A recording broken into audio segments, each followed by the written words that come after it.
Crews here in Indianapolis are working hard to finish up construction along the very popular Georgia Street. As Brendan Schaff explains, a transformation is underway and it's on a deadline for sports fans.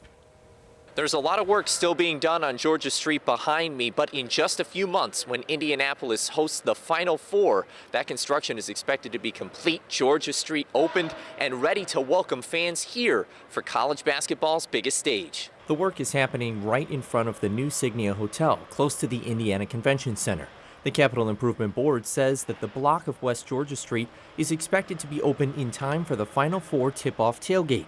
Indy last hosted the Final Four in 2021 during the COVID-19 pandemic. It'll look a lot different this time, and Visit Indy says the city will too, with about $3 billion in new tourism infrastructure underway. When they see basketball in the city, whether they're watching it from any of our stadiums or whether they're watching it from home, they're going to see a city that is really growing and ascending. The stretch between South Capitol Avenue and South Illinois Street will be pedestrian only. Snyder says that there's a strong push for Georgia Street to be ready in time for the Final Four. Lots going on in this downtown corridor where we know we'll be hosting a ton of visitors for the Final Four. So we're really looking forward to getting that green space up and running by the time the Final Four gets here. The district tap is just down the road.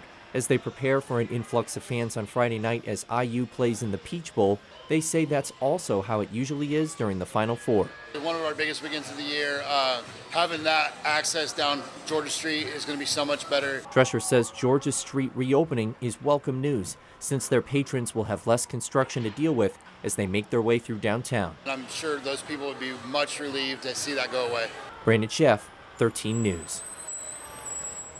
Ongoing conversations are happening between the NCAA, Indiana Sports Corp, and the CIB to determine what needs to be done ahead of the tip-off tailgate.